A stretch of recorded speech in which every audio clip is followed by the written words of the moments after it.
Hello, everyone.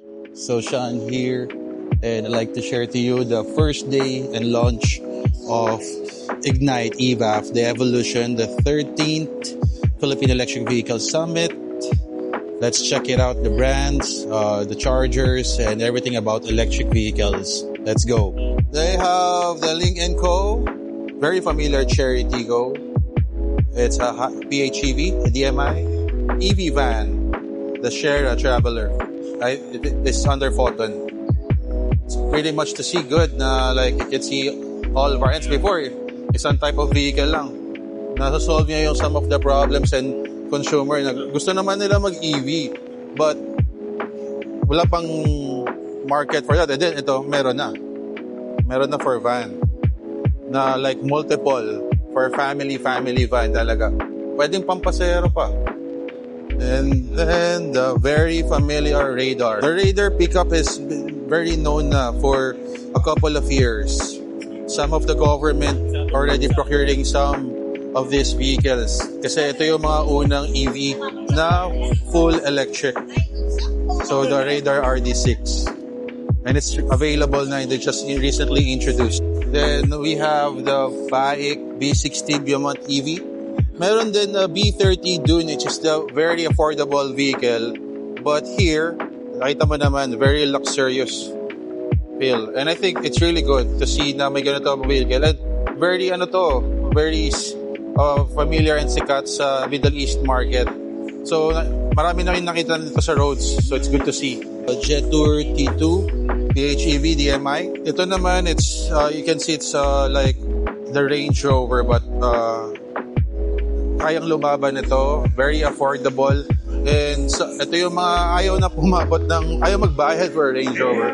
But they want to feel someone halos same feel, same specs. But same feel. And you got it for just 2.5 million. You'll see a lot more. They invited some of our partners in Southeast Asia. And they have products as well. So let's see. So for Malaysia, they have this aerosol fire suppression technology. Meron ng Pyro Blanket, Pyro Protect Portable, Pyro Protect Sleeve. So you will see that there is really innovation from other countries trying to solve some of the concerns in the EV industry. So let's support that, and hopefully kahit sa atin meron din tayo. For our Thailand, there is this electric motorcycle. It's really good. Ganda. Then for the Philippines, they have this parang shuttle service. They call it from Assemble Point. May nakita ko earlier. Nung pagdaan ko lang. Let's see more out of it later. Ito naman for our partner country, Indonesia. Meron sila for businesses na electric. Ito yung gusto ko na ginagawa nila doon sa mga nasa laylayan na like they really want to have go full electric pero for businesses. Sipin nyo naman, they can do coffee, they can do ice cream, taho, diba? Tapos dito pang courier services. Ang ganda pa nung niya, box niya, protektahan yung item mo from ECLI mo. Wow. I hope meron din tayong ganito, and hopefully meron tayong ganyan din from ours talaga. They have the basic Jeep. I think this one is coming from the Eco Oil, if I'm correct. This one is an electric jeepney. They're already servicing some of the corporate and even military pagkakaintindi ko based on my research to them. It's good to see that they're here supporting and hopefully ma-solve yung some of the problems underlying in purchasing a basic jeep. Kasi alam naman natin, cooperatives have difficulties on purchasing it. So I hope ma-solve yung problem na yon, and we can do more out of it. Kasi okay talaga siya. Hi, good morning everyone. I'm Glenn Mark Lanoso and I'm research and planning staff from Valenzuela City Disaster Risk Reduction and Management Office. So right now, we have 42 units of EVs in our city government of Valenzuela, and this one, yung aming emergency first responder. Ito yung mga laman niya sa likod, no? We use this as our first responder in any emergency situations. And ngayon, in my own experience driving this EV, napakadali niyang gamitin and very user friendly. Dahil pag marunong ka mag-drive ng manual or automatic, pagka nakaupo ka sa BYD, parang ganun lang din. And the good thing about EVs, mabilis yung kanyang pick up, no? Pagka umapa ka sa kumbaga sa gasolina, yung gas pag hinapakan mo, mabilis. Nung items na nakikita nyo dyan sa floor ay kasya sa likod, no? Basta ayusin lang yun, yung pagkaka-arrange, lahat yan ay nag-fit in. So the reason why yung unit na to yung kinuha namin dahil maliit siya and we have streets na medyo maliit at may hirapan yung mga malalaking sasakyan. So malaking bagay yung magkaroon ng EV sa amin. And when it comes to sustainability, maganda siya dahil climate change, no, we advocate that. Kaya nag-procure kami ng mga EV with the guidance of our City Mayor Wes Gatchalian. Sa charging, we have our own charging stations in our city. Kaya naging madali sa amin yung pag-charge ng 40 plus units namin. And ganun din, planning to have more charging units sa buong city para mas madaling maka-access even yung mga private na owners ng EVs sa ating lungsod. Ang maganda dito, I thought Max is already an outlet because of the Ayala portfolio, but I think another company absorbed it. So it's good to see na si Maxus nag-transition din for this type of 100% electric trucks. So ganda. Kasi kailangan din yan for logistics. And then the Elaya. This one, I think from the Puno family. You've seen this a lot on the Antipolo roads because dun talaga sila naka-base. And parang naging mini jeepney sila. So, yun yung maganda dito. And matagal na sila din sa industry and being supportive. So, it's good to see them here. And magandang makita dito is this one. I think nakita nyo earlier sa videos. Yung bus ay pwede rin gawing EV bus, pwede rin gawing shift to restaurants or mini yung food truck. Pwede siyang gawing coffee shop. And I believe it was designed by a Japanese firm. So kaya nakita mo, maganda lang yung space niya, sakto lang, even the wheel set. You can see here, space here, very basic but at the same time very efficient in terms of like yung understanding if you're the ones using it. So galing, no? Para for example yung pick up coffee na roaming around. Wow. The Meralco booth. And you can see here yung may free promotion si Tesla. Galing. Oh. And then the BYD vehicle, very familiar, the Dolphin. They really represent a big market here in the Philippines. Pero syempre, siya yung main distributor natin. And they've been very supportive. They have their own chargers as well. So it's good to see that dito sila to support the industry. Magkaroon ng free promotion si Tesla. But yeah, it's really good. I think right now their focus is on because they're the distributor, so they want to get, ikaw yung parang sila yung mag-a-approve of your pre-survey to evaluate, and naka-focus sila sa commercial charging, as you can see it here. Now I'm going to the GAC booth, and I can see now, I think they already absorbed Ion. So let's see more out of it kasi hindi siya masyadong nakilala last year. So here is the Ion UT. Last year, nandito naman na siya. If you've been in Chino Rosa Avenue, meron na doon na dealership ng Ion. And this one is a really good vehicle. So hopefully, meron sila ng good sales for the next coming years.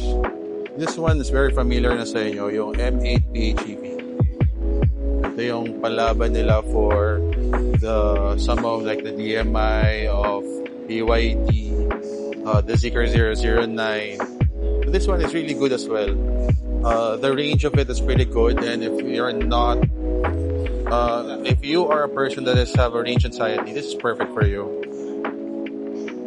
Good leg space. Ang one thing lang that you can see with Chinese vehicles, this one is ilan yung vehicles niya for that. So let's see.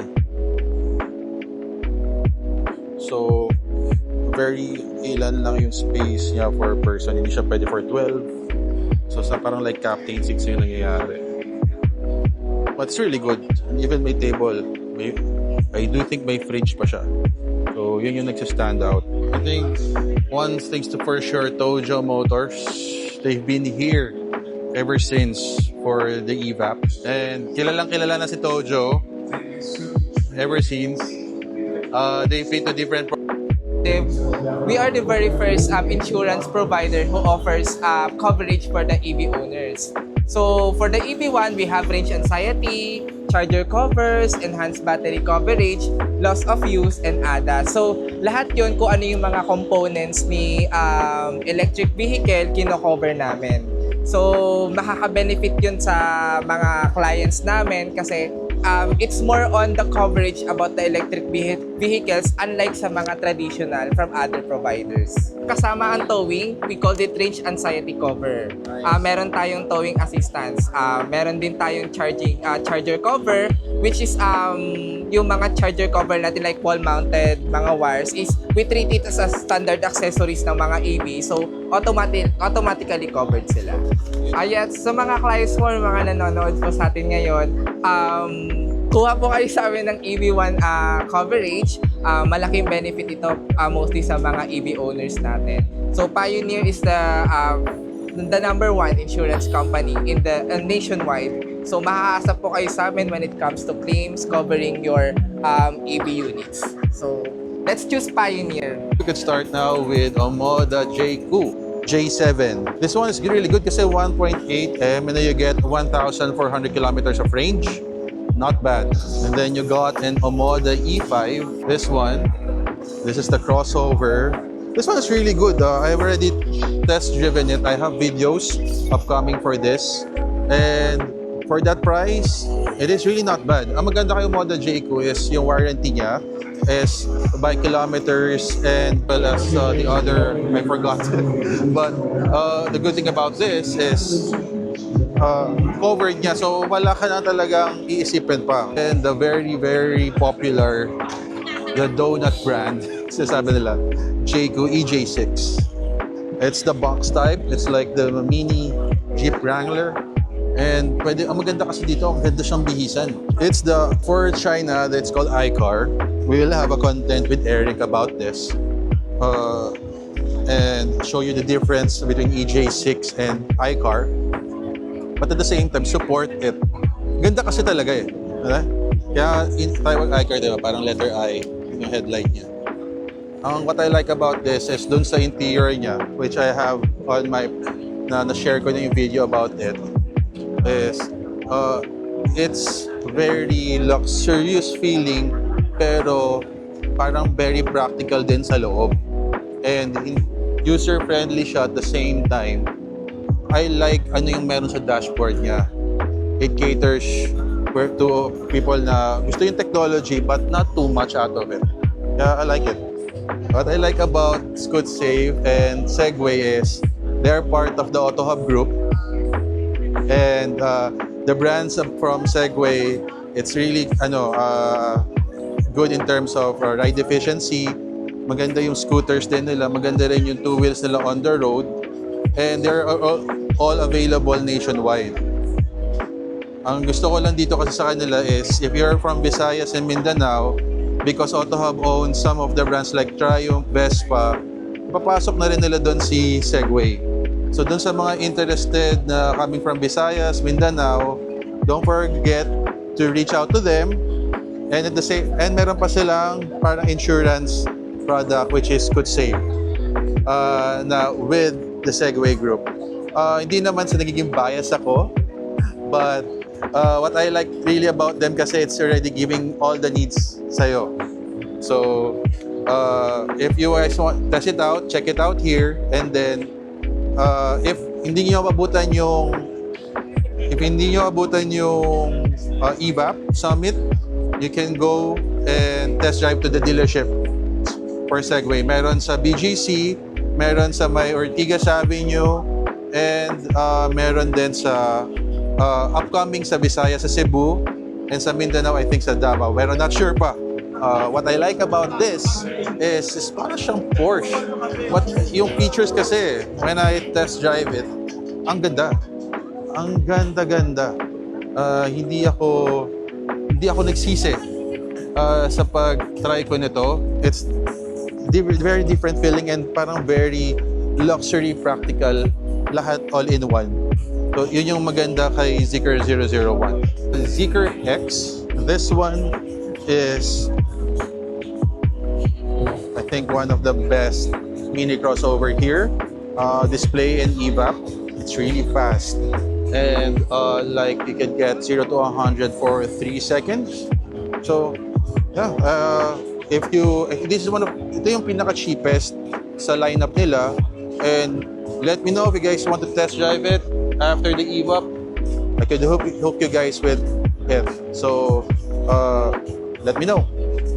Hi guys, welcome to EV Summit 2025. So we have the lineup of Zeekr X, 001, and 009, and 7X. So if ever you'll be here, please let me know. I'm Prince, by the way. Test drive tayo. Also, check us in our showroom sa BGC. Bye-bye. Yes, day 1 ng electric vehicle summit, no? And kung hindi pa kayo nakapunta, punta na kayo, register na kayo online. It's free naman, wala siyang bayad, no? And it's pevsummit.com kung saan kayo magre-register. And then yung sa EV naman, actually last year, yung last PEV Summit, no? Yun yung first time ko rin na umattend ng ganitong expo. First time naming mag-test drive ng EV. And yung first EV na na-test drive namin is itong ang Jayco EJ6, no? And sobrang in love kami. First drive, first love, no? Kami ng wife ko na ang nakasakay. Yung unang-unang drive namin. Kaya a few weeks after, talagang nag-down na kami for EV. Kaso hindi pa siya available nung time na yon. Yung goal namin was to have it mga November, December. Kaso hindi pa siya available. So naghanap kami ng ibang supplier. So ang nahanap namin is from Auto Icon. No? Nag-i-import sila ng mga EVs. And yung imported version niya is yung iCar 03. Yun yung name niya sa China. Pag umabot na siya sa Philippines, ang name niya napapalitan, nagiging Jayco EJ6. Now, bakit yun yung napili namin? Unang-una is yung design niya. Wala siyang kaparehong design so far, no, sa mga EVs. Maganda yung design niya, hindi mo siya mapagsasawaan kahit siguro after 5-10 years hindi nakakasawa yung design niya. Second is yung space sa loob. No? Medyo malaki yung anak namin, so hindi kasya sa VF3. Supposed to be VF3 lang yun nung una yung sa VinFast na maliit kasi maganda rin yung design niya, muscular yung design niya, pero ang liit nun, sobrang liit. So nung nasakyan namin to, sabi ko, sobrang luwag nito. Parang siyang kasing luwag, actually parang feeling ko mas maluwag pa sa Fortuner sa loob Tapos marami kaming dinadaan ng baha. So kailangan din namin medyo mataas yung yung clearance, yung ground clearance. So ground clearance is more than 200 mm. Yung wading depth niya is 600 mm, lampas tuhod na baha. In fact, may video tayo noon sa TikTok sa vlog na dumaan tayo ng napakalalim na baha, and okay, wala namang issue, no? In fact, after 6 months, nagpa-PMS tayo. Ang PMS din pala ng EV, right now, I believe for the first 2 years is free. So, sobrang mura niya. And yung presyo niya, nung una naming tinignan, actually medyo hindi ko pa pinapansin kasi yung itsura niya, itsurang Zeekr, itsurang luxury na parang 3-4M yung itsura Pero nung tinanong namin yung price, in fact yung wife ko yung nagtanong ng price, sabi niya 1.8. Sabi ko, talaga 1.8? Not bad, di ba? So sa same price ng Innova, mas malaki sa Innova, mas maluwag sa Innova. Tapos yung maintenance niya, halos wala. Actually, definitely lower than yung gasoline engine cars. No? So talagang best choice siya. And since ang design niya, yung chassis and so on, ang design niya is pang 4x4. Kapag nag-search ka sa YouTube ng EJ6 na off-road, as in umaakyat sa napaka-steep na mga bundok or sa mga potholes na napakalalim, which is maraming potholes sa Philippines, no? Yun yung design niya. And kapag ganun yung design niya, tapos dinala mo siya sa isang city scenario, overkill siya, as in tatagal talaga siya at sa tatagal. No? So kami, sinasagad namin yung mga sasakyan namin. Yung huling SUV namin, 12 years siya naming nagamit. Ito, I think 15-20 years namin siyang magagamit. Sulit, sobra. Iba yung battery technology, yes. And nung mga matagal na time, yung technology ng battery nila, medyo hindi pa ganun ka-advanced. Yung technology ngayon, yung LFP na tinatawag or lithium iron phosphate. So, pag bibili kayo ng EV, make sure na LFP na siya or yung kung meron man generation after LFP, yun yung hanapin nyo, wag yung before LFP. No? So, yun yung mas matagal at mas safe din. Merong mga videos online na nasusunog daw yung battery. That was before LFP. Ibang battery technology yun. Yung LFP, meron silang video na pinenetrate mismo yung ng needle yung battery at walang explosion na nangyari. Very safe siya. I think what is good, sir, is the exposure of EVs na medyo malaki na. Yes. Sir, I think how do you ride along? Already also, follow niyo sa video niya. So, sir, invite them sa IBAF Summit para like Yes, so kung meron kayong mga sasakyan ngayon na mga 10 years old na papalitin na lang din at may budget naman for another new car, EV na yung kunin nyo. And make sure na meron pala kayong parking space sa bahay na pwedeng lagyan ng wall charger, pure EV. Kung walang parking space na hindi pwedeng lagyan ng wall charger, PHEV yung piliin nyo or hybrid, plug-in hybrid. And kung gusto nyo ng mga deals kung saan kayo makakamura, nandito sila sa Philippine EV Summit. So go to pevsummit.com to register, and again, it's free. And of course, follow na rin sa Facebook, Eric Kalugdan, sa TikTok, Eric Kalugdan din, and sa IG, ganun din, Eric Kalugdan. That's ERICKKALUGDAN. So, Eric Kalugdan. Thank We're you. going with BYD and they launched the E-Max 9 DMI. And I think it's one of the cheapest now here in the brand. And di ko na kailangan explain kasi makakapunta naman kayo sa lahat, sa dami ng dealerships na. But as you can see, they're really good, very affordable, and syempre, handled by Ayala. So check it out. Now, as you can see, there is Kia EV5 and the Kia EV9.